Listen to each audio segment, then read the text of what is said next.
The successful transportation of huge quantities of cable from the Nexans manufacturing plant in Norway marks another major milestone in the construction of the Sheringham Shoal wind farm.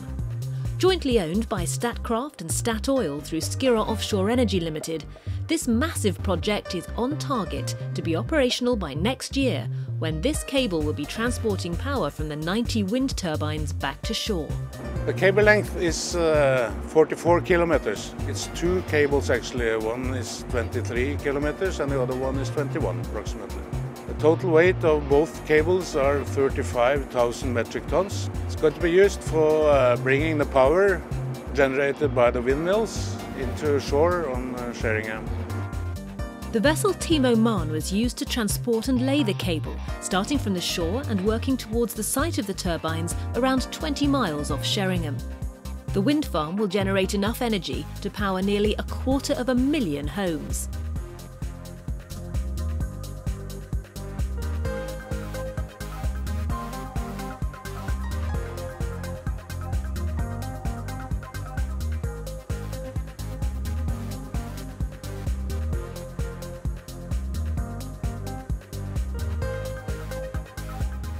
As well as the cabling success, 2 offshore substations have now been built by construction specialist Harima and loaded out from their yard in Hartlepool. Transporting these 1,000-ton structures safely was no mean feat.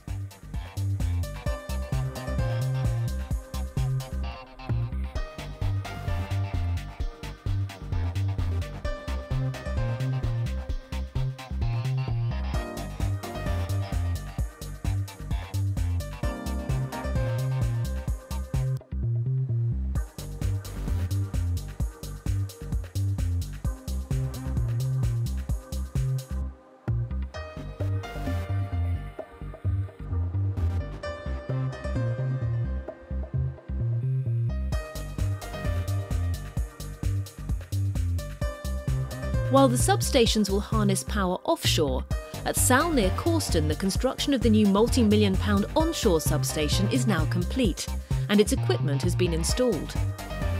It's here that the power from the wind farm will connect to the national grid.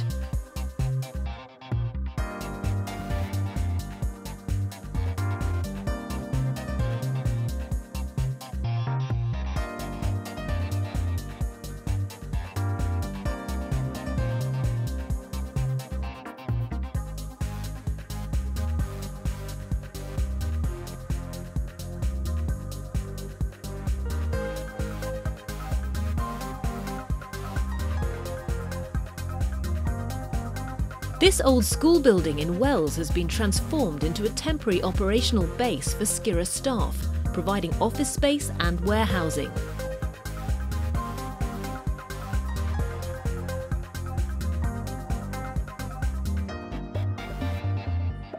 A new permanent office building is being planned for a site at Eggmere just outside the town and should be ready for staff to move into by late 2012.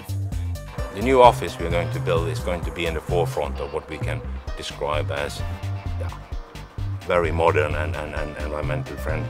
Both the way we use materials, but also the energy consumption, the use of solar panels to produce some of the electricity, minimize water consumption, in the way we designed the roads and the parking area to minimize the risk for traffic accidents.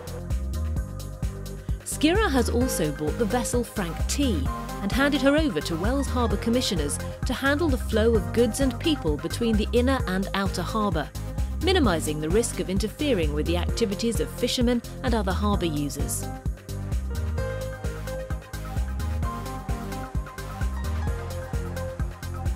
So much progress has been made since the Sheringham Shoal project started in 2009. And there's plenty of opportunity to learn more about it, with a special visitor centre now open in the Mow on Sheringham seafront.